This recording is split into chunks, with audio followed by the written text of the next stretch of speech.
सुप्रभात। सोमैया संस्था के 35वें ज्ञान यज्ञ के अंदर 6वें दिन आप सभी का स्वागत है। सबसे पहले मैं हमारे परम पूज्य करमशी भाई सोमैया जी, साकरबेन सोमैया जी और शांति भाई सोमैया जी के स्मृति को वंदन करके आज के कार्यक्रम की शुरुआत करना चाहूँगी। जैसे आपको पता है, आप आज 6वां दिन है। इसके अंदर हमारे बीच स्वामी अवधूतानंद जी यहाँ मौजूद है। इस ज्ञान यज्ञ में हमें स्वामी जी ज्ञान देकर हमारे अंदर ज्ञान का प्रज्वलन कर रहे हैं। आज भी हमें उनके मधुर या अमूल्य ऐसे वचनों से हम लोगों को लाभान्वित कर रहे हैं। उनका विषय है teaching for humanity. Shri Krishna ji ने जो उपदेश दिए हैं गीता में, वही उपदेश वो हमारे सामने प्रस्तुत कर रहे हैं अपनी भाषा में। तो आशा है आप सभी सहयोग करेंगे। जय श्री कृष्ण।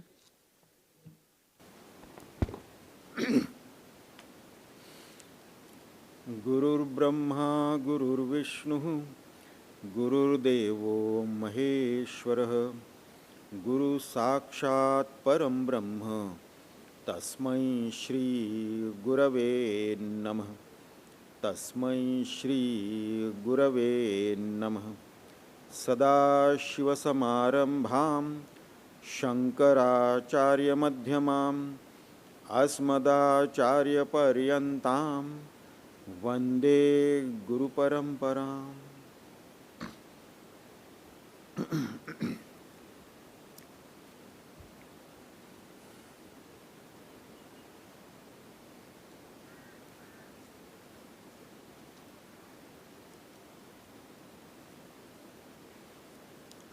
कल के सत्र में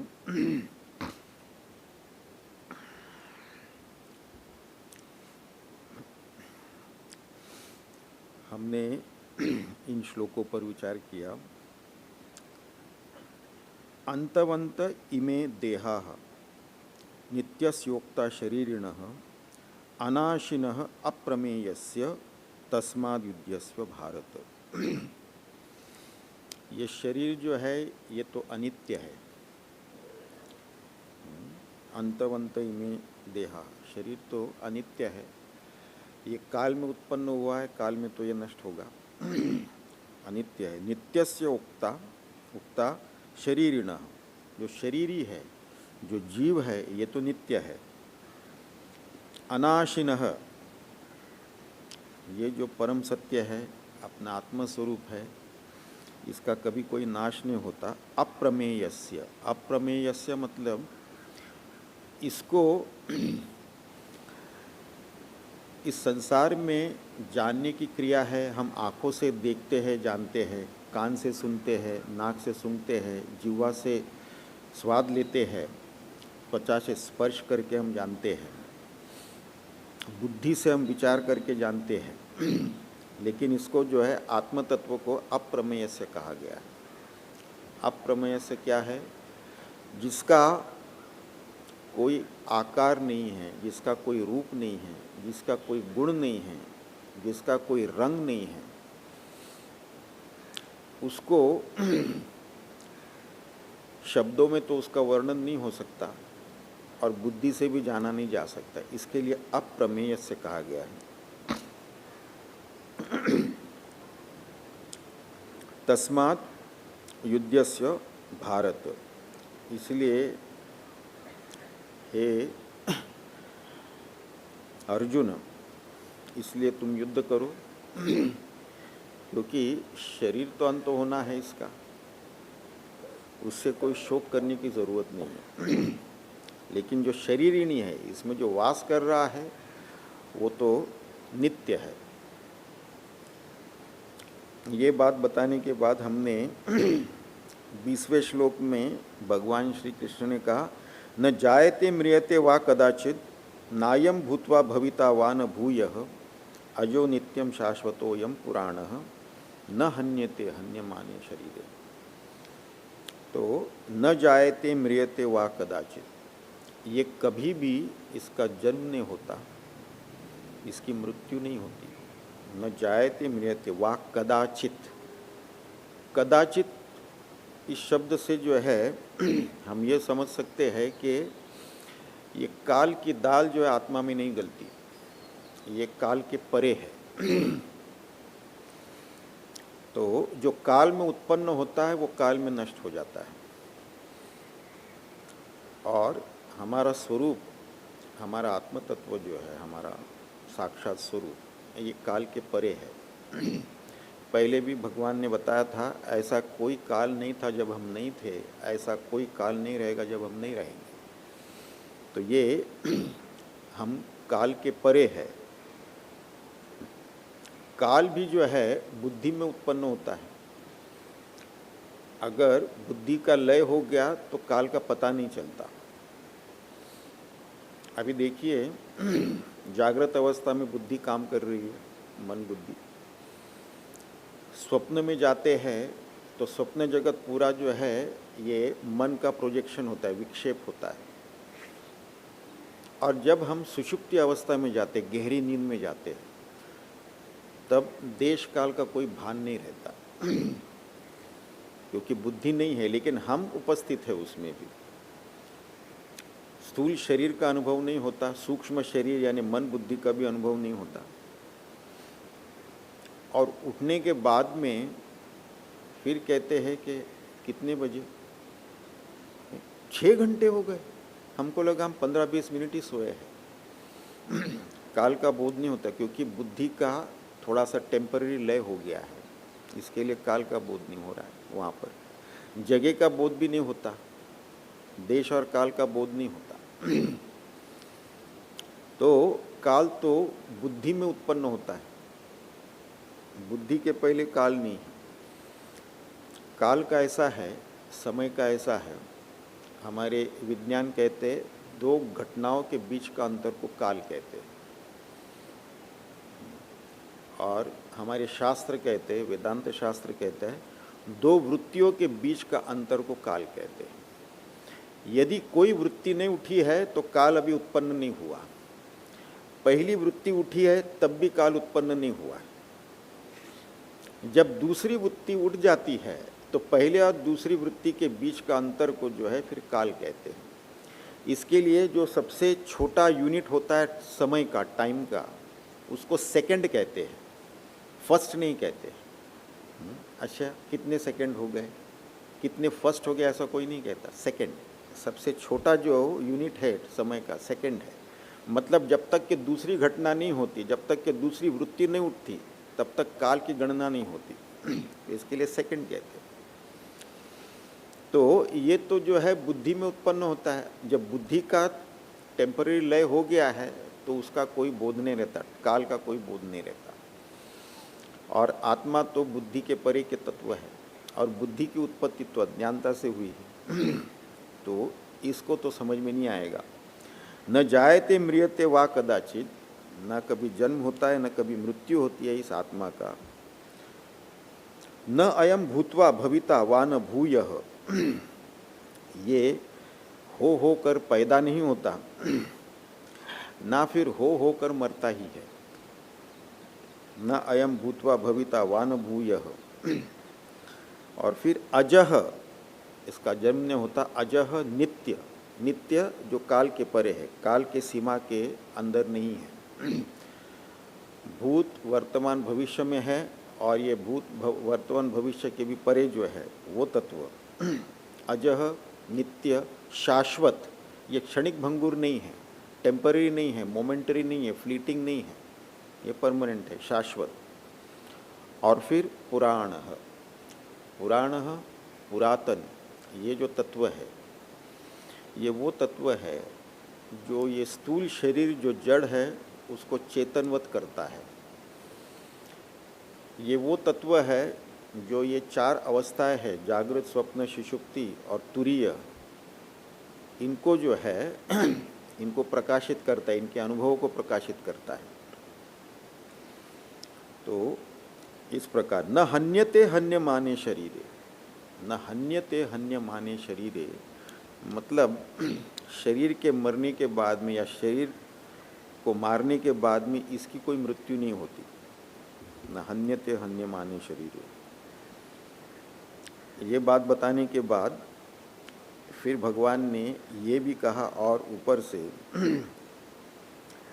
वासांसी जीर्णानि यथा विहाय, वासांसी जीर्णानि यथा विहाय नवानि गृह्णाति नर अपराणि तथा शरीराणि विहाय जीर्णानि अन्यानि संयाति नवानि देहि।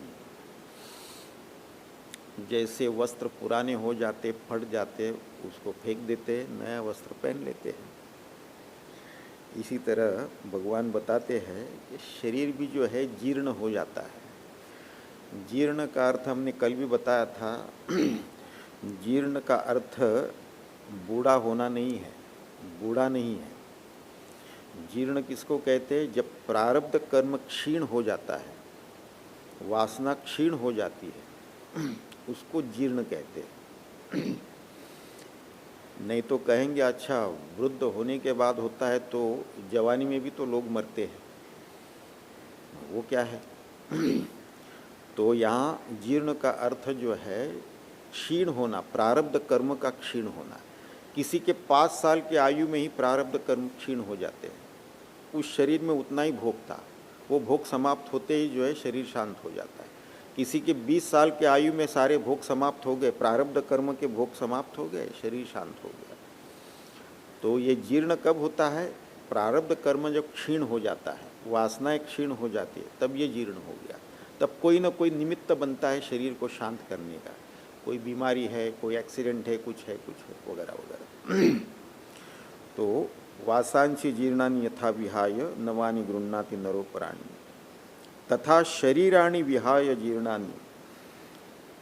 तो अब ये जो है शरीर भी ऐसे ही होता है, बहुत सारी चीज़ें जो है पुरानी हो जाती है, फट जाती है, वस्त्र फट जाते हैं, खाने के पदार्थ जो है वो सड़ जाते हैं, सब्जी तरकारी फल वगैरह वो सड़ जाते, बदबू आने लगते, उसको फेंक देते हैं।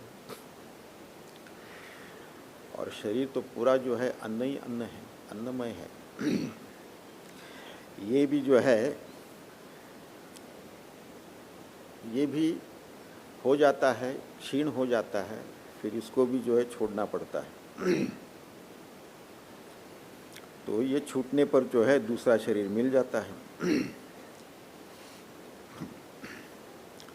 तो यहाँ पर जो है इसलिए अगर कोई कहे कि हमको जो है इस शरीर में अमर होना है, नहीं होगा, क्योंकि अंतवंत ही में देहा, ये तो पहले ही बता चुके हैं, ये अनित्य नहीं है, ये अनित्य है, नित्य नहीं है। तो डिपार्टमेंट ही अगर टेम्पररी है, उसमें परमानेंट नौकरी कहाँ से मिलेगी? शरीर तो टेम्पररी है, ये तो जाएगा। तो इस तरीके से जो है इसके जाने से जो है शोक नहीं करना चाहिए। अर्जुन से कह रहे हैं कि शरीर ये शांत हो गया, ये गया तो दूसरा शरीर मिल जाएगा, इसमें शोक करने की क्या बात है? एक कपड़ा पहन रहे थे, फट गया, दूसरा ले लिया। लेकिन तकलीफ कब होती है? 3 व्यक्ति है, एक ने जो है उसका जो कुर्ता है बिल्कुल लेटेस्ट डिज़ाइन का है, फैशन का, बिल्कुल फिट है, और वो होने के कारण उसको उस कुर्ते का मोह भी है, बढ़िया सिलाया हुआ है। दूसरा व्यक्ति है, उसका भी कुर्ता फिट है, तो उसको लेकिन मोह नहीं है उस कुर्ते में। तीसरा व्यक्ति, उसका कुर्ता ढीला ढाला है और उसको उस कुर्ते में मोह भी नहीं है। अभी कोई आके जो है, कोई डकैत आके कहता है कि तुम लोग तीनों जो है कुर्ता उतार के मुझे दे दो। ये कुर्ता पहनने में, उतारने में भी तकलीफ होती है थोड़ी बहुत। अब जिसको इस कुर्ते में मोह है, बिल्कुल फिट बैठा है, मोह भी है, उसको तो बड़ी तकलीफ होगी ये उतार के देने में। और जिसका कुर्ता फिट तो बैठा है लेकिन उसको मोह नहीं है, उतारने में तो थोड़ा सा तकलीफ होगा, लेकिन देने में कोई तकलीफ नहीं। और जिसका कुर्ता ढीला ढाला है, उसको उतारने में कोई प्रॉब्लम नहीं, देने में भी कोई प्रॉब्लम नहीं, उसको तो मोह भी नहीं है, ढीला ढाला वैसे भी है, हम्म, तो शरीर जो है ये ऐसे ही है, ये छूटने से कोई प्रॉब्लम नहीं होनी चाहिए। इसके अंदर मोह हो गया तब समस्या होती है। तो ये बात बताने के बाद में हमने कल ये भी बताया था, शरीर का होना ही रोग है, मन का होना ही रोग है, और यदि ये रोग है तो ये स्वस्थ कभी हो नहीं सकते। शरीर की दो ही स्थिति है, साधारण रूप से अस्वस्थ या असाधारण रूप से अस्वस्थ। क्योंकि जब ये शरीर पैदा हो जाता है, उसका जन्म हो जाता है, उसके दूसरे क्षण से इसमें विकार होने लगते हैं। इसकी एक्सपायरी डेट छप के आती है, जैसे आजकल सारे प्रोडक्ट्स आते हैं खाने के, एक्सपायरी डेट छपा हुआ रहता है। ये शरीर का भी एक्सपायरी डेट छप के आता है इसके ऊपर, और ये जो है इसको pre program to self destruct, इसमें प्रोग्रामिंग हो चुकी है। तो वो दूसरे ही क्षण से जो है उसमें विकार बनते जाते हैं, क्योंकि उसका अंतिम लक्ष्य जो है उसका ही नाश है। तो ऐसा शरीर जो नित्य निरंतर इसमें जो है विकार होते जाते हैं, अपनी नाश की ओर जा रहा है, उसको स्वस्थ तो कह नहीं सकते। तो ये साधारण रूप से अस्वस्थ है। और ये जब प्रक्रिया चल रही होती है, इसमें यदि कोई बीमारी आ गई तो फिर ये असाधारण रूप से अस्वस्थ हो जाता है। तो ये साधारण रूप से जो अस्वस्थ है उसका हम कुछ नहीं कर सकते, लेकिन इसको अवश्य ही हम असाधारण रूप से अस्वस्थ होने से बचा सकते। कुछ तो हम जो है कर सकते हैं, संतुलित पौष्टिक आहार ले लीजिए, व्यायाम करिए, अपने जीवन शैली बदल लीजिए, उससे कुछ कर सकते हैं हम। लेकिन जो साधारण रूप से अस्वस्थ है उसका कुछ नहीं होगा। इसी तरीके से मन भी है, साधारण रूप से अस्वस्थ है, क्योंकि अतिशय चंचल रहता है और ये तकलीफ बहुत देता है। और इसमें अगर कोई बीमारी आ गई, मानसिक रोग आ गया, तो फिर ये असाधारण रूप से अस्वस्थ हो गया। तो ये शरीर और मन का होना ही एक रोग है, ये स्वस्थ नहीं हो सकता।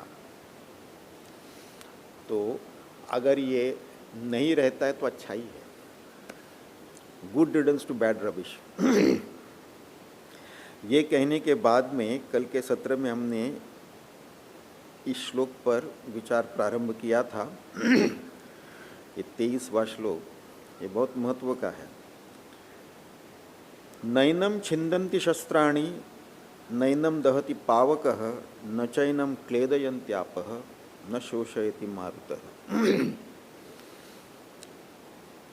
अब यहाँ पर जो है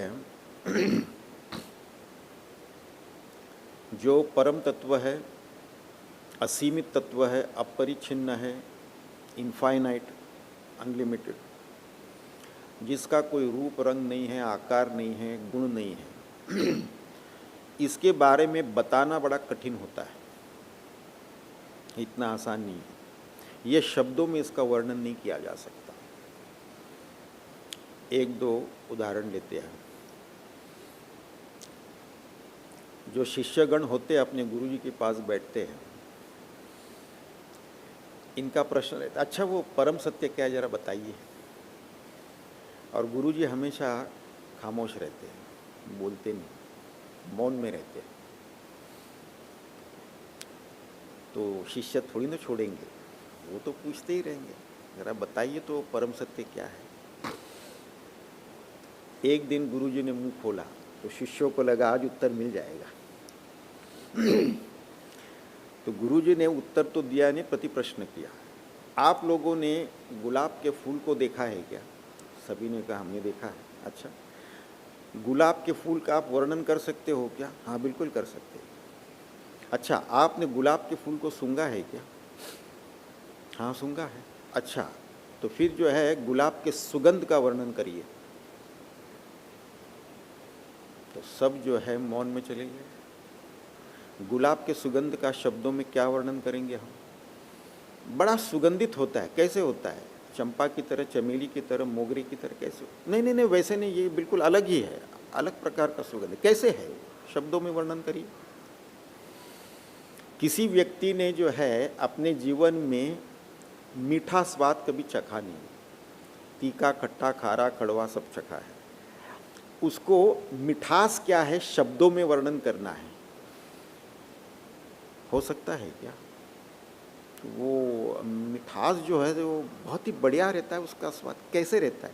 मिर्ची की तरह रहता है, नमक की तरह रहता है, करेली की तरह रहता है, कैसे रहता है? नींबू की तरह रहता है? नहीं नहीं नहीं, ये बिल्कुल अलग है। कैसे है?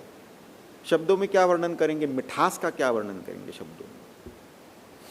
तो ये रोजमर्रा के दैनंदिन हमारे अनुभव है जिसको हम शब्दों में डाल ही नहीं सकते। और वो तत्व जो है जिसका कोई आकार नहीं, जिसका कोई रूप नहीं, जिसका कोई रंग नहीं, जिसका कोई गुण नहीं है, उसका शब्दों में कैसे वर्णन होगा? तो ये बड़ा कठिन होता है। तो ये परम तत्व है। तो इसका दृष्टांत भी देते हैं। तो ये नाम रूप वाले जगत से हम दृष्टांत देते, उसकी एक सीमा होती है, उसकी एक लिमिटेशन होता है। वो ज़्यादा खींच नहीं सकती, क्योंकि असीमित तत्व का कोई तुलना किसी से कर ही नहीं सकते हम। लेकिन अलग अलग तरीके से यहाँ पर बताते। अब यहाँ पर भगवान कहते हैं न एनम छिंदंती शस्त्राणी, शस्त्र से इसको काट नहीं सकते। अब यहाँ पर चार चीज़ें बताई हैं। एक तो शस्त्र की बात बताई है, फिर अग्नि और जल और वायु, ये चार पंचमहाभूतों के ये चार महाभूत आते हैं। वायु, अग्नि, जल और पृथ्वी तत्व। तो शस्त्र जो है ये पृथ्वी तत्व से आया है। लोहे से बना हुई तलवार है, भाला है, वगैरह वगैरह, इससे काट नहीं सकते। ये स्थूल पदार्थ से जो आया है वो सूक्ष्म को कुछ नहीं कर सकता। आत्म तत्व को दूर रखिए। ये तलवार से क्या जल काट सकते हैं? क्या अग्नि को कुछ नुकसान कर सकते हैं? क्या वायु को कुछ कर सकते हैं? कुछ नहीं होगा, क्योंकि ये जो है पृथ्वी तत्व से बना हुआ है और बाकी के सारे उससे भी सूक्ष्म है, उसका कुछ नहीं बिगाड़ सकते। और आत्म तत्व तो सबसे सूक्ष्म है, तो उसका ये कुछ नहीं कर सकता। नैनम छिंदन्ति शस्त्राणि। नैनम दहति पावकः, ये अग्नि जो है ये वायु का और आकाश का कुछ नहीं कर सकते। और वायु और आकाश के बिना अग्नि जो है वो अपना काम भी नहीं कर सकती। सारी चीज़ों को अग्नि जलाती है, आकाश में ही जलाती है, और उसको वायु भी चाहिए। ऑक्सीजन के बिना तो जला भी नहीं सकता, इसकी ज़रूरत है। और वो वायु को कुछ नहीं कर सकता, आकाश को कुछ नहीं कर सकता। आत्म तत्व तो उससे भी सूक्ष्म है, उसका क्या बिगाड़ेगा ये? ऊपर से अग्नि का जो जलाने वाली जो क्षमता है वो भी जो है उसी परम तत्व से आता है। वो अपने आप को तो जला नहीं सकता। न एनम दहति पावकः न च एनम क्लेदयति आपः, ये जल जो है, जल इसको गीला नहीं कर सकता, इसको गला नहीं सकता, इसको सड़ा नहीं सकता। तो जल इसका कुछ नहीं कर सकता, उसकी भी सीमा है। फिर आता है न शोषयति मारुतः, वायु भी इसका कुछ नहीं बिगाड़ सकते। वायु जब तूफान आता है तो पेड़ों को भी उखाड़ देता है, कई कुछ नुकसान कर देता है, लेकिन आत्मा का कुछ नहीं कर सकता। यह आत्म तत्व जो है ये इसका अधिष्ठान है। ये चारों पंचमहाभूतों का अधिष्ठान आत्म तत्व है। आकाश, वायु, अग्नि, जल और पृथ्वी तत्व, इसका अधिष्ठान ही जो है ये आत्म तत्व है। और आत्म तत्व के बिना तो इसकी सत्ता भी नहीं हो सकती, इसका अस्तित्व भी नहीं हो सकता, तो उसका क्या बिगाड़ सकेगा। अब यहाँ पर ये बात बताते हैं अर्जुन को कि इससे तो जो है शस्त्र से ये नष्ट नहीं होता, किसी से कुछ नहीं होता, और शरीर तो वैसे भी टेम्पररी है ही। तो युद्ध में जो है, जो मारे जाते हैं, जो कुछ होता है, उसका कुछ फर्क नहीं पड़ना चाहिए। अब बात ये है कि शरीर को मारे जाने से या शरीर के अभाव होने से हमारे अस्तित्व पर फर्क नहीं पड़ता। प्रॉब्लम ऐसा है कि बचपन से लेके अब तक जो है हमको किसी ने ये नहीं कहा कि आप ये शरीर हो, लेकिन हमने मान लिया हम ये शरीर है। हमको किसी ने कहा नहीं हम ये शरीर है, लेकिन मान लिया हमने ये शरीर है। लेकिन भगवान कहते हैं, ऋषि मुनि कहते हैं, शास्त्र कहते हैं, संत महात्मा कहते हैं कि आप ये शरीर नहीं हो, आप ये इंद्रिय नहीं हो, ये प्राण नहीं हो, मन और मन के भावनाएं आप नहीं हो, बुद्धि और बुद्धि के विचार आप नहीं हो, आप तो शुद्ध आत्मा हैं। लेकिन इसको मानने में बड़ी तकलीफ होती है। बचपन से लेकर अब तक हमको किसी ने नहीं कहा आप ये शरीर है, उसको तो स्वीकार कर लिया हम ये शरीर है। किसी ने कहा भी नहीं फिर भी स्वीकार कर लिया। लेकिन अब ये सब कह रहे फिर भी स्वीकार करने को तैयार नहीं। हम ये शरीर कैसे नहीं, हम तो इसी से सब ये व्यवहार करते हैं, ये शरीर कैसे हम हो नहीं सकते। तो इसके ऊपर जो है पक्के कारण होने चाहिए, उस कारण का अभ्यास करना चाहिए, क्यों हम ये शरीर हो नहीं सकते। किसी भी कल्पना से हम ये शरीर हो ही नहीं सकते। कल के सत्र में पहला कारण हमने देखा था। पहला कारण क्या है, जो भी मेरा है वो मैं नहीं हूं। बहुत सारी चीजों को हम संबोधित करते हैं, मेरा घर, मेरी गाड़ी, मेरा कंप्यूटर, मेरी घड़ी, मेरे पुस्तक, मेरा वस्त्र, इसको हम संबोधित करते हैं मेरा। जो मेरा है वो मैं नहीं हूं। मेरा घर, मैं घर नहीं हूं, घर मेरा है। गाड़ी मेरी है, मैं गाड़ी नहीं हूं। वस्त्र मेरे हैं, मैं वस्त्र नहीं हूं। इसे संबोधित करते हैं। तो ये नियम है, जो मेरा है वो मैं नहीं हो सकता। अब आगे चलते हैं। मेरे पैर में दर्द है, मेरा पेट ठीक नहीं है, मेरे आंखें कमज़ोर होती जा रही है, मेरा मन आज दुखी है, मेरी बुद्धि आज काम नहीं कर रही है। तो मेरा पैर, मेरा पेट, मेरी आंखें, मेरा मन, मेरी बुद्धि। अब नियम क्या है, जो मेरा है वो मैं नहीं हो सकता। तो यदि ये नियम यहाँ पर भी लागू करते, इन चीज़ों को मेरा करके हम कहते हैं, तो ये मैं नहीं हो सकता। ये तो नहीं कहते ना, मैं पैर, मैं पेट, मैं आँख, ऐसा तो नहीं कहते। तो ये हम नहीं हो सकते। जैसे अगर किसी को हम कहते हैं कि आप कौन हैं, पूछते हैं आप कौन हैं, तो सबसे पहले तो वो अपना नाम बता देते हैं। नाम पूछा था क्या? हमने कहा आप कौन हैं, आप तो नाम बताने लग गए। हमने तो ये नहीं पूछा ना आपका नाम क्या है। फिर सोचेंगे, अच्छा फिर प्रश्न रह जाता है आप कौन हैं। अच्छा अब तो नाम बता दिया तो बोले नाम नहीं है। तो फिर वो अपना व्यवसाय बताते हैं, हम व्यापारी है, हम मैनेजर है, हम सरकारी नौकर है, हम डॉक्टर है, हम इंजीनियर है, अकाउंटेंट। हमने आपका व्यवसाय नहीं पूछा, हमने पूछा आप कौन हैं। पहले तो आपने अपना नाम बताया, आप तो व्यवसाय बता रहे हैं। अब फिर से प्रश्न रहता है आप कौन हैं। ये बड़ी अजीब मुसीबत हो गई। फिर वो जो है अपना धर्म बताता है, हम हिंदू हैं, हम क्रिश्चियन हैं, मुसलमान हैं, हम ये है वो है। हमने आपका धर्म नहीं पूछा, आप कौन हैं। फिर वर्ण से होगा, अच्छा ब्राह्मण है, क्षत्रिय, वैश्य है, हमने वर्ण नहीं पूछा। फिर जो है नागरिकता बताते, हम भारतीय है, हम पाकिस्तानी हैं, हम बांग्लादेशी, हम नेपाली हैं। हमने आपकी जो है नागरिकता नहीं पूछी, आप कौन हैं। तंग आकर फिर कहेंगे ये शरीर देख रहे हैं ना, ये हम हैं। अच्छा फिर ये नियम लागू होता है, जो तुम्हारा है वो तुम कैसे हो सकते हो, जो मेरा है वो मैं नहीं, उससे भिन्न है। आगे चलते दूसरा कारण, हम ये शरीर क्यों नहीं हो सकते। शरीर का कोई भाग अगर निकाल दो तो हमारे अस्तित्व पर कोई फर्क नहीं पड़ता। अब इसके ऊपर थोड़ा सा और विचार करते हैं। अगर शरीर का पेट, स्प्लीन, गॉल ब्लैडर, एक किडनी, एक लंग्स, 80% इंटेस्टाइन आते, 75% लीवर, आधा भेजा और पेल्विक और ग्रॉइन रीजन के जो सारे ऑर्गन्स निकाल दो, ये शरीर फिर भी रहेगा। अच्छा तो नहीं लगेगा, लेकिन ये शरीर फिर भी सर्वाइव होगा। अब इनमें से कौन सा ऑर्गन मैं हूँ। जो एपिलेप्टिक पेशेंट्स होते हैं बहुत ज़्यादा फिट्स आते हैं तो कुछ कुछ भाग ब्रेन के निकाल देते हैं।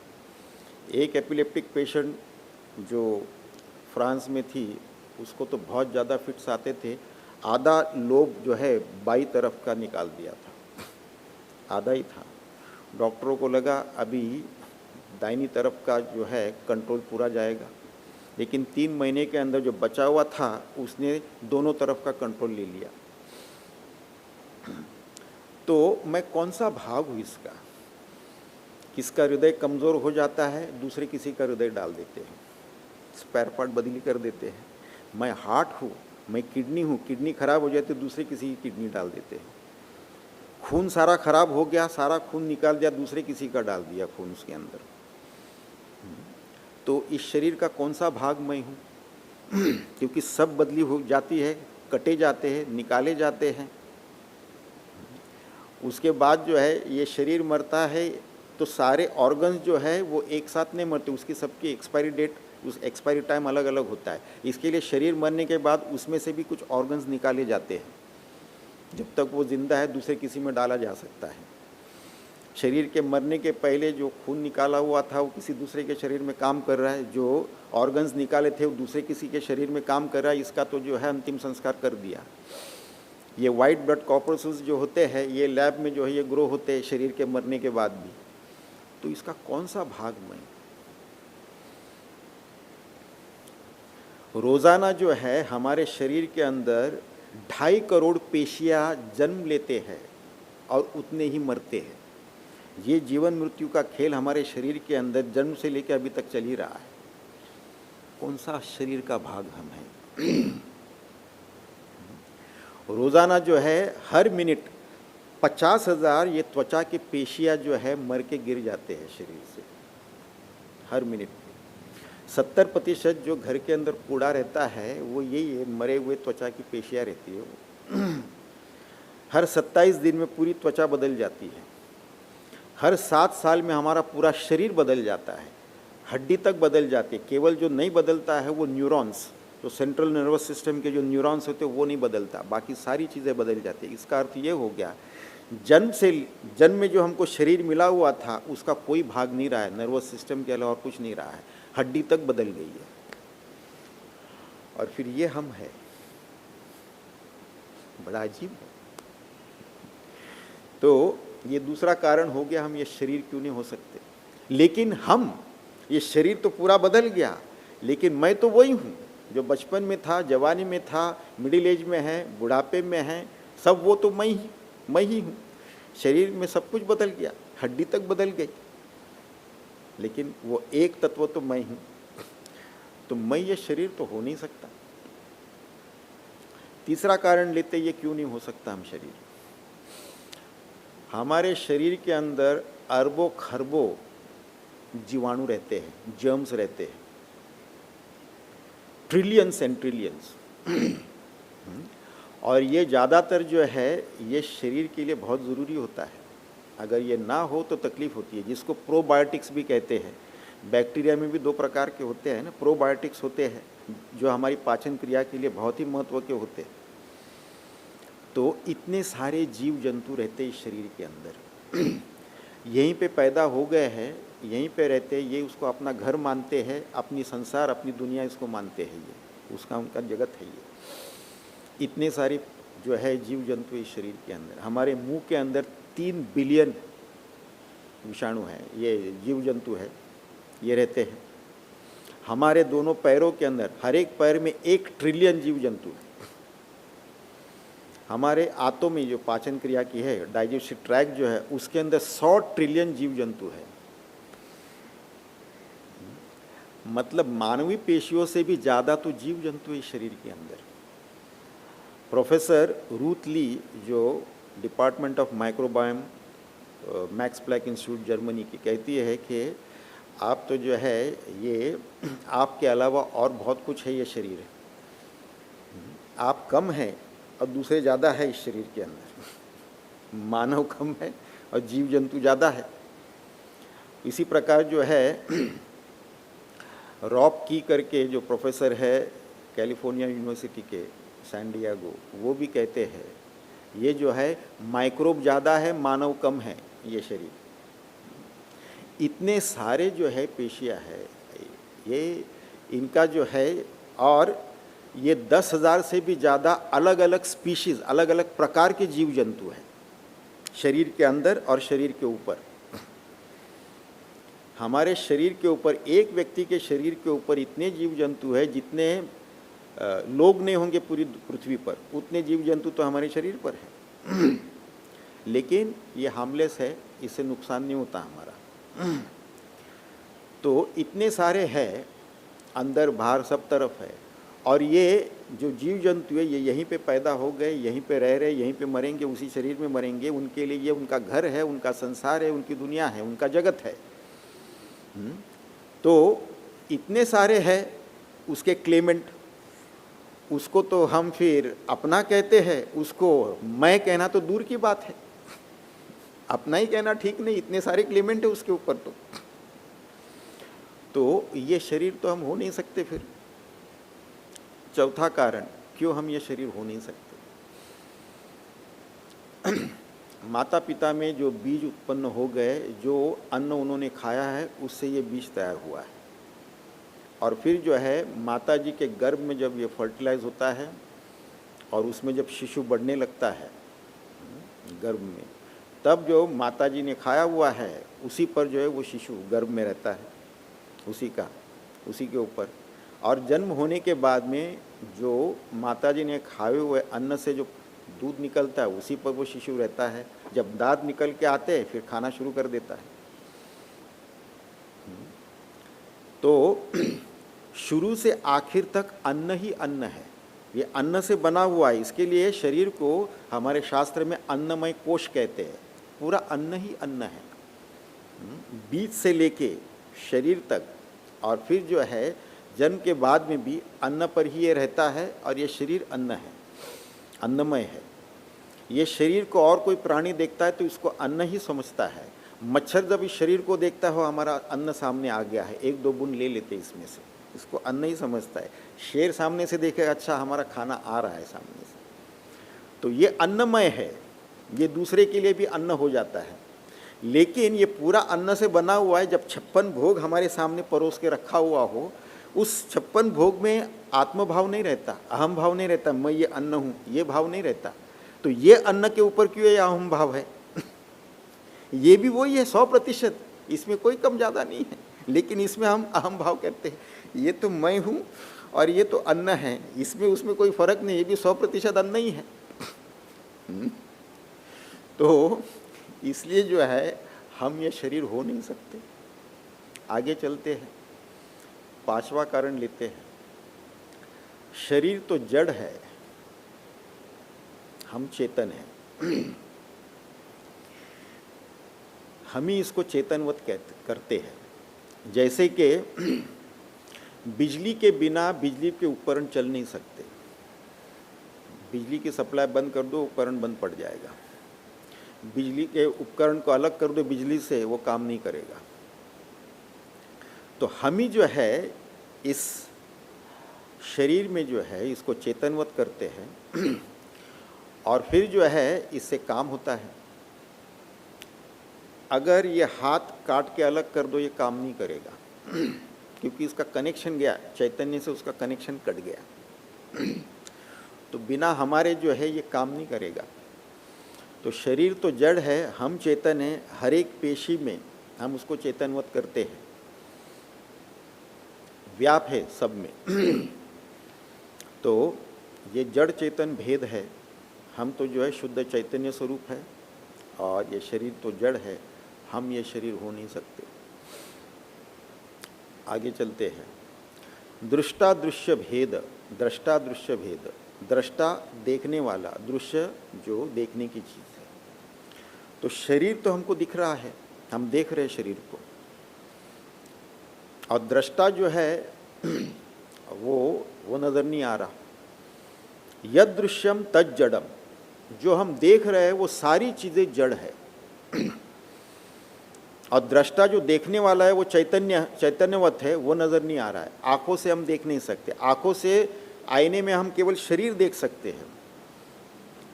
आँखों से जैसे हम अपनी आँखें नहीं देख सकते, आईने में जो देखते हैं उसका प्रतिबिंब ही देखते हैं। आँखों से हम शरीर देख सकते हैं, लेकिन जो इसको चैतन्यवत कर रहा है उसको नहीं देख सकते। जैसे यहाँ पे इतने सारे शरीर बैठे हुए हैं, ये तो शरीर तो जड़ है, लेकिन इसमें से व्यक्त होने वाला चैतन्य वो आँखों से नज़र नहीं आता। जैसे इतने सारे बिजली के उपकरण यहाँ पर है, पंखे है, बल्ब है, माइक है, वगैरह सब चल रहा है। ये उपकरण तो हम देख रहे हैं, लेकिन जिस बिजली के ऊपर ये काम कर रहे हैं वो बिजली तो हमको नज़र नहीं आ रही है। तो दृष्टा दृश्य भेद तो हम दृष्टा है और ये दृश्य है, ये शरीर दृश्य है। शरीर तो हमको नज़र आ रहा है, हम देख रहे हैं, तो हम इससे भिन्न है, हम ये शरीर हो नहीं सकते।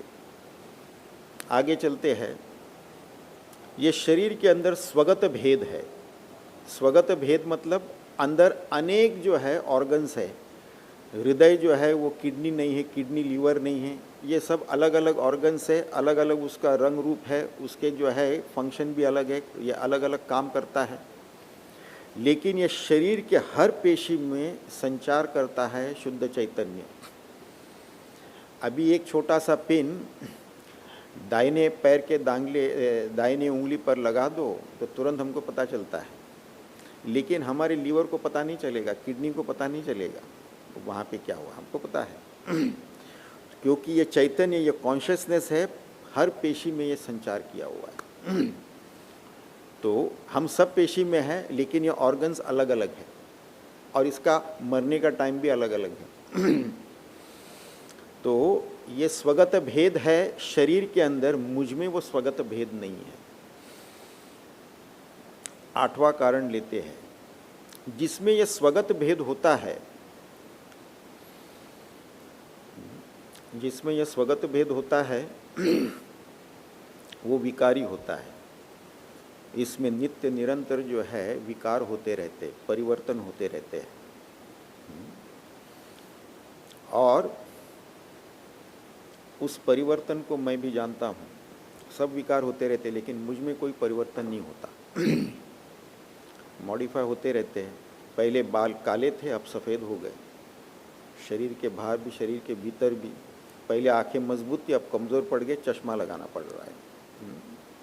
तो ये जो है इसमें विकार होते रहते हैं क्योंकि ये अलग अलग अंग है, स्वगत भेद होने के कारण इसमें विकार है। मुझ में कोई स्वगत भेद नहीं है। होमोजीनियस मास ऑफ कॉन्शियसनेस, एक संचार करने वाला, सर्वव्यापी। इसलिए मैं ये शरीर नहीं हो सकता। फिर आगे चलते हैं, पुनर्जन्म का सिद्धांत आता है, इसके ऊपर पहले भी थोड़ी सी चर्चा हो गई थी। शरीर का जो है, एक शरीर छोड़ते दूसरा धारण करते हैं। अब पुनर्जन्मों पर जो है काफ़ी कुछ संशोधन हो रहा है, वैज्ञानिक स्तर पर संशोधन हो रहा है, काफ़ी कुछ पुस्तकें भी उपलब्ध है पुनर्जन्मों पर। इसमें जो है एक साइकेट्रिस्ट है, अभी है कि नहीं पता नहीं, डॉक्टर ब्रायन विज, उन्होंने कई किताबें लिखी है, many lives many masters, one soul many bodies वगैरह वगैरह। तो उन्होंने काफ़ी इसके ऊपर रिसर्च किया हुआ है। और कुछ ऐसे पुस्तकें भी हैं जैसे कि एडगर केसी अमेरिका के, उन्होंने जो है काफ़ी इसके ऊपर रिसर्च करके उनके भी पुस्तकें उपलब्ध हैं। और कुछ केस स्टडीज़ भी लिए हैं जिनको पूर्व जन्म का पूरा याद था, ऐसे लोगों के उनके केस स्टडीज़ लिए हैं और ये सिद्ध हो गया था कि पूर्व जन्म में थे, वो ऐसे ऐसे जगह पे जाके जो ऐसे ऐसे लोगों से बोले कि ये ऐसे ऐसे है। बच्चे भी जो है जब ताज़ा रहता है, कई बार हमारी प्रकृति जो है शरीर शांत होने के बाद में मेमोरी पर डिलीट बटन लगा देते हैं, लेकिन कभी कभी भूल जाती है। तो फिर जो है उसको पूर्व जन्म का याद रहता है ताज़ा ताज़ा। वो 5-6 साल का बच्चा बोलने लगता है कि मेरा गांव तो वो है, वहाँ पे मेरी पत्नी है, मेरे बच्चे हैं, मेरे पोते हैं। तो वो ले जाता है वहाँ पर और वहाँ पे वो बोलता है कि ये मेरी पत्नी है, कोई बुढ़िया बैठी है, ये मेरी पत्नी है। ये खुद 5-6 साल का बच्चा है, ये मेरे बेटे हैं, ये मेरे पोता पोती है, और इस मकान के पहले फ्लोर पे उस कोने में मेरा कमरा है, उसमें ऐसे ऐसे फर्नीचर है वगैरह सब बोल। तो उनके बेटे बोलती ये जो बोल रहा है सही बोल रहा है। तो अब इस बच्चे से पूछो कि तुम्हारा पहले एक शरीर था, जब तुम इसके पति थे इनके पिता थे, इनके दादाजी थे, हाँ शरीर था, उसका कुछ अनुभव किया और वो शरीर शांत हो गया, हाँ अब ये दूसरा शरीर है। तो तुम ये शरीर हो क्या? वो तो पक्का बोलेगा नहीं नहीं, मैं तो उस शरीर में भी था, अब इस शरीर में भी हूँ, लेकिन वो शरीर नहीं रहा, अब ये शरीर है, मैं तो अलग हूँ, ये तो पक्का हो जाता है। तो ये पुनर्जन्म के सिद्धांत से जो वैज्ञानिक स्तर पर भी इसका अभ्यास किया जा रहा है, ये सिद्ध हो रहा है कि हम पहले भी थे, अभी भी थे, और ये शरीर हम हो नहीं सकते। फिर आगे चलते हैं। ये शरीर हमारे लिए अनुभव के लिए केवल जागृत अवस्था में उपलब्ध है, स्वप्न और सुषुप्ति अवस्था में हमारे लिए शरीर उपलब्ध नहीं है। अभी जागृत अवस्था में भरपेट खाना खा के हम सो गए, सोने के बाद हम स्वप्न देख रहे हैं। स्वप्न अपने ही मन का विक्षेप है, अपना ही मेंटल प्रोजेक्शन है, और स्वप्न में जो हम देख रहे हैं उसका कोई एक कैरेक्टर के साथ में हम तादात्म्य कर लेते हैं, आइडेंटिफाई करते हैं, और उसके साथ जो कुछ भी हो रहा है वो मानो हमारे साथ हो रहा है। तो किसी एक कैरेक्टर के साथ में हमने आइडेंटिफाई कर लिया, और वो जो है वो भूखा है और मारा मारा फिर रहा है एक टुकड़े रोटी के लिए। तो इधर देख रहा उधर देख रहा, हम तो भरपेट खाना खा के सोए हैं, लेकिन अभी जो है हमको लग रहा है कि हमको बड़ी भूख लगी है, कहीं से कोई रोटी मिल जाए अच्छा होगा। इसका मतलब ये हो गया कि स्वप्न अवस्था में जागृत अवस्था का ये स्थूल शरीर जो है हमारे अनुभव के लिए उपलब्ध नहीं है। स्वप्न में देखे गए किसी एक कैरेक्टर के साथ में हमने आइडेंटिफाई करके उसके साथ जो हो रहा है वो हमारे साथ हो रहा है। फिर जब हम सुषुप्ति में जाते हैं तो मन बुद्धि का भी लय हो जाता है, अहम भाव का भी लय हो जाता है, वहाँ पे ये भी उपलब्ध नहीं रहता। लेकिन हमको ये तीनों अवस्थाओं का अनुभव है, यानी हम जागृत अवस्था में भी थे, स्वप्न अवस्था में भी थे और सुषुप्ति अवस्था में भी थे। शरीर केवल जागृत अवस्था के अनुभव के लिए उपलब्ध था, स्वप्न अवस्था और सुषुप्ति अवस्था में उपलब्ध नहीं था, लेकिन हम तो तीनों अवस्था में थे। इसीलिए जो है हम ये शरीर हो नहीं सकते। जो जागृत अवस्था में हो और जागृत पुरुष ना हो, स्वप्न अवस्था में हो और स्वप्न पुरुष ना हो, और सुषुप्ति अवस्था में हो और सुषुप्ति पुरुष ना हो, वो ही परम सत्य है, वो ही हम है, वही हमारा साक्षात स्वरूप है। आगे चलते हैं। हमारे शरीर में तो बहुत सारे विकार हो रहे हैं, बहुत सारे चेंजेस हो रहे हैं। बचपन से लेके आज तक हमने देखा है, शरीर पहले छोटा था, फिर जो है दाढ़ी आने लग गई टीनेज में, उसके बाद में तो जो है मिडिल एज आ गया, युवा वगैरह वगैरह, शरीर में परिवर्तन होते गए। फिर हमारे जो है इंद्रियों में परिवर्तन होते गए, पहले आंखें मजबूत थी, अभी कमज़ोर हो गई, अभी चश्मा लगाना पड़ रहा है। पहले कान से सुनाई अच्छा दे रहा था, अभी हियरिंग एड लगाना पड़ रहा है, उसमें परिवर्तन हो रहे, इंद्रियों में भी, वो भी हम जानते हैं।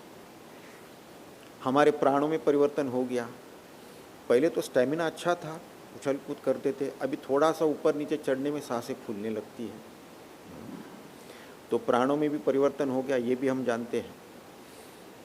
मन की भावनाएं कैसे थी, बचपन में कैसे थे, टीनेज में कैसा था, युवा काल में कैसे थे, वो भी सब बदलते गए, वो भी हम जानते हैं। और बुद्धि के विचार भी बदलते गए, बचपन के विचार, टीनेज के, युवा काल के, और अभी जो किस प्रकार के विचार आते हैं बुद्धि में, ये भी जो है परिवर्तन होते गए। तो ये परिवर्तन अगर कोई जानना हो तो हमको परिवर्तन क्षेत्र के बाहर होना चाहिए। परिवर्तन क्षेत्र के उसके भीतर रहने से जो है हम परिवर्तन जान नहीं सकते। यदि हम भी परिवर्तन का भाग हो तो हमको परिवर्तन हम जान नहीं पाएंगे। एक उदाहरण लेते हैं, समझिए कि 3 ट्रेनें चल रही हैं, तीनों ट्रेनें जो है पैरेलल ट्रैक्स पे चल रही है, एक ही दिशा में जा रहे हैं और एक ही गति से जा रहे हैं, और हम बीच वाली ट्रेन में बैठे हैं। और जब हम दूसरे 2 ट्रेनों को देखते हैं अगल बगल वाले, तो ऐसे लगता है कि वो ट्रेन चल नहीं रही है। लेकिन जो एक व्यक्ति, क्योंकि हम भी परिवर्तन का भाग है, तीनों ट्रेनें चल रही, हम भी परिवर्तन का भाग है, तो हमको पता नहीं चलता। लेकिन जो व्यक्ति किसी पुल पर खड़ा हो, वहाँ से वो देख रहा है उसको पता चलता है कि ये तीनों ट्रेनें चल रही है, एक ही दिशा में जा रही है, एक ही गति से जा रहे हैं, क्योंकि वो परिवर्तन क्षेत्र के बाहर का है। तो यदि हमको परिवर्तन पता चला है तो हमको भी परिवर्तन क्षेत्र के बाहर का होना चाहिए। अगर नित्य निरंतर परिवर्तित होने वाला शरीर को नित्य निरंतर परिवर्तित होने वाला मन और बुद्धि वो जान नहीं सकेगा। नित्य निरंतर परिवर्तित होने वाला मन नित्य निरंतर परिवर्तित होने वाला बुद्धि और शरीर को जान नहीं सकेगा। तो ये सब परिवर्तित हो रहे हैं, कोई और एक तत्व चाहिए जो ये परिवर्तन क्षेत्र के बाहर का चाहिए, जो इसको जानने के लिए। तो हम जो है ये हो नहीं सकते, हम वो तत्व है जो इस परिवर्तन क्षेत्र के बाहर के हैं। इसलिए हमने जान लिया हमारे शरीर, इंद्रिय, प्राण, मन, बुद्धि में क्या क्या परिवर्तन हो गए हैं बचपन से लेकर आज तक, इसीलिए हम ये शरीर हो नहीं सकते। फिर हमने इस नियम के बारे में पहले भी बताया था। भौतिक शास्त्र में जो नियम आता है, फिजिक्स में लॉ ऑफ कंजर्वेशन के बारे में सुना है। ये स्कूल की बात है, 8वीं 9वीं की कक्षा के फिजिक्स में आता है ये law of conservation of matter और law of conservation of energy. तो matter can neither be created not destroyed but it can be transform from one form to another. ये जो पदार्थ है उसको ना हम उत्पन्न कर सकते ना उसको नष्ट कर सकते, लेकिन एक रूप से दूसरे रूप में उसको रूपांतर कर सकते हैं। वैसे ही ऊर्जा है, ऊर्जा को हम उत्पन्न नहीं कर सकते, उसको नष्ट भी नहीं कर सकते, एक रूप से दूसरे रूप में उसको रूपांतर कर सकते हैं। लेकिन बड़ी बात तो ये है, पदार्थ और ऊर्जा दोनों जड़ है, निर्जीव है। इसको जानने वाला कोई चैतन्यवत जानकार होना चाहिए, इसके अस्तित्व को जानना और इसके परिवर्तन को भी जानने वाला। एक कॉन्शियस नोअर होना चाहिए, चेतनवत ज्ञाता होना चाहिए इसको जानने वाला कि ये ऊर्जा और पदार्थ है, इसमें परिवर्तन हो रहे हैं, इसकी सत्ता है, इसका अस्तित्व है। तो अगर ऐसी बात है, परंतु ये जो जानने वाला है उसमें भी कोई परिवर्तन नहीं होता। ऊर्जा और पदार्थ में तो परिवर्तन होता है, लेकिन अगर ये चैतन्यवत जानकार है तो उसमें भी कोई परिवर्तन नहीं होना चाहिए, तभी तो वो जान सकेगा। तो अगर जाना है उसका मतलब ये ऊर्जा और पदार्थ के से भिन्न कोई तत्व है, चैतन्यवत है, जिसने इसके अस्तित्व को जान लिया। पदार्थ भी है, ऊर्जा भी है, ये उत्पन्न नहीं होता, नष्ट नहीं होता, इसका परिवर्तन होता है, इसको जान लिया। तो ये जो लॉ ऑफ कंजर्वेशन का नियम जो है ये तो इसको भी लागू होना चाहिए, केवल एक उसके अंदर भेद होगा। तो ये जो है जैसे कि पदार्थ और ऊर्जा उत्पन्न नहीं कर सकते, नष्ट नहीं कर सकते, ये जो चैतन्यवत जानकार है, ज्ञाता है, इसको भी न उत्पन्न कर सकते न नष्ट कर सकते। और इसमें एक भेद है, पदार्थ और ऊर्जा में परिवर्तन तो होता है, इसमें परिवर्तन नहीं होता, तभी तो जो है ये परिवर्तन जान सकता है। और ये जो है 100% ये पदार्थ ही है हमारा शरीर। तो हमने जाना है ये परिवर्तन, तो हम ये शरीर हो नहीं सकते। देखिए अभी कितने कारण हो गए, 12 कारण हो गए, हम ये शरीर क्यों नहीं हो सकते। और चलते आगे, कारण तो जो है हम विचार करने लगेंगे, कई कारण निकलेंगे। ज्ञाता ज्ञेय भेद,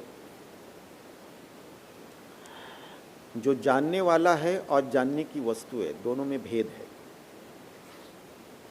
तो जानने की वस्तु जानने वाले से भिन्न नहीं रहता है। ज्ञाता ज्ञेय भेद, नोअर नोन डिफरेंस जिसको कहते हैं।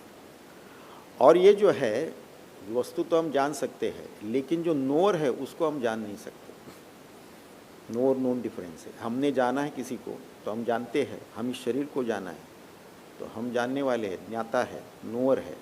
तो इसलिए जो है ये भेद है। तो जैसे क्योंकि हम हर चीज़ को जानते हैं, हम इंद्रियों के ज़रिए जानते हैं, मन बुद्धि के ज़रिए जानते हैं, लेकिन इंद्रिया मन बुद्धि जिसके शक्ति पर काम करती है उसको जानने में ये असक्षम है, ये सक्षम नहीं है। उदाहरण हमने पहले बताया था, एक अंधेरा, एक कमरा है, बिल्कुल अंधेरा है, उसके अंदर कुछ नज़र नहीं आता। फिर कोई टॉर्च लेके आते हैं, उसके प्रकाश में हमको सब कुछ नज़र आता है उस कमरे के अंदर। लेकिन क्या उस टॉर्च के प्रकाश में हमको वो नज़र आएगा? वो बैटरी सेल्स नज़र आएंगे जिसके ऊपर ये टॉर्च काम कर रहा है।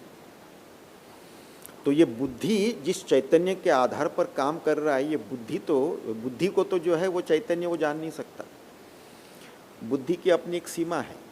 बुद्धि से हम क्या नहीं है ये पक्का जान सकते हैं। हम शरीर है नहीं है, इंद्रिय नहीं है, प्राण नहीं है, मन नहीं है, बुद्धि नहीं, ये पक्का जान सकते हैं। लेकिन जो हम हैं ये बुद्धि से नहीं जान सकते, हमको बुद्धि के परे जाना पड़ेगा। जब हम ध्यान में जाते हैं, समाधि में जाते हैं, जब बुद्धि से परे चले जाते हैं तब जाकर जो बुद्धि को हम ट्रांसेंड करते हैं, तभी हम अपने साक्षात स्वरूप को जान सकते हैं। बुद्धि का उपयोग आध्यात्मिक मार्ग में सीमित है, केवल इतना तक ही सीमित है कि हम क्या नहीं है ये पक्का कर सकते हैं। हम क्या है जो रह गया फिर वही हम हैं। तो ज्ञाता ज्ञेय भेद। और फिर एक और कारण लेते हैं, हम ये शरीर क्यों नहीं है।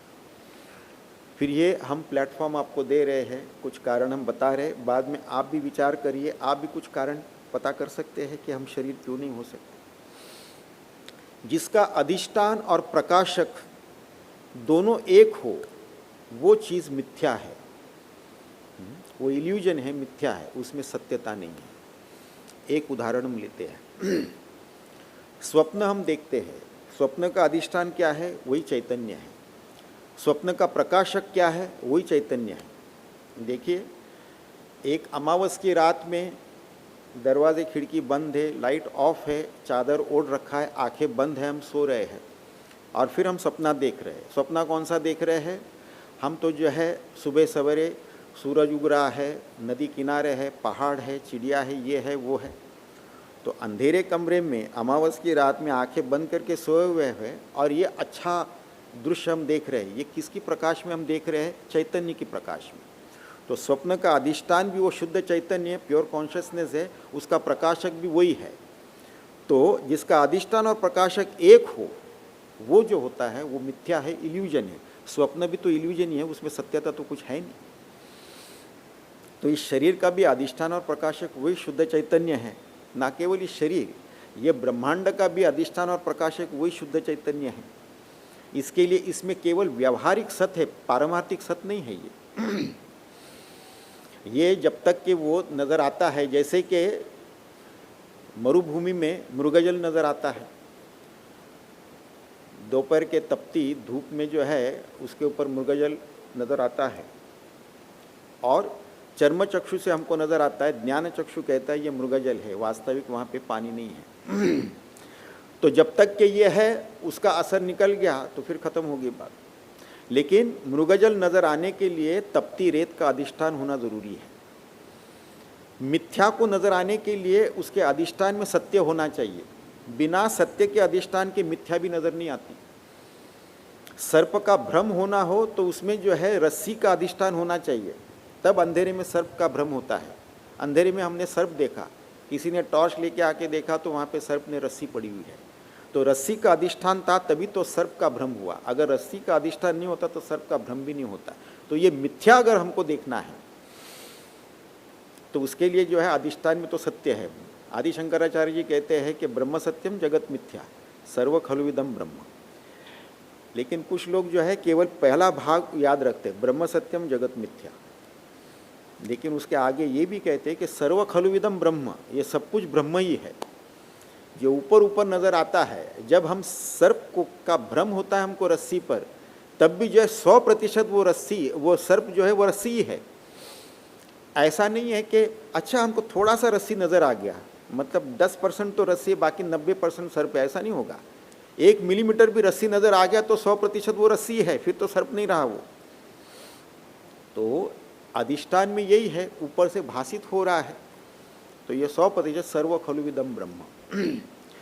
तो अधिष्ठान और प्रकाशक एक है। अभी देखिए, जो सूक्ष्म है वही सर्वव्यापी तत्व है और वही सबका अधिष्ठान बन सकता है। इसके आगे की चर्चा हम अगले सत्र में करेंगे, कल का तो फिर अंतिम सत्र होगा। ओम पूर्णमदः पूर्णमिदं पूर्णात् पूर्णमुदच्यते पूर्णस्य पूर्णमादाय पूर्णमेवावशिष्यते। ओम शांति शांति शांति। हरि ओम। श्री गुरुभ्यो नमः। हरि ओम।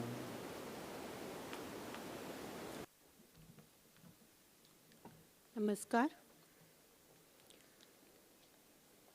महाराज जी ने हमें 1 घंटे में 20वां जो अध्याय है गीता का, उसके बारे में संक्षिप्त रूप में बहुत सारे जो श्री कृष्णा ने उपदेश दिए हैं उससे हमें लाभान्वित किया। जैसा कि जीर्ण का अर्थ, शरीर मन साधारण रूप से अस्वस्थ होता है, जो मेरा है वो मैं नहीं हो सकता, इसके अनेक उदाहरण से उन्होंने हमें बताया है, साइंटिफिक रीज़न दिया है उन्होंने। तो हमारे जो आज के गुरुजी हैं उनका हम सभी की ओर से उनका आभार मानते हैं। अस्तु। जय श्री कृष्ण।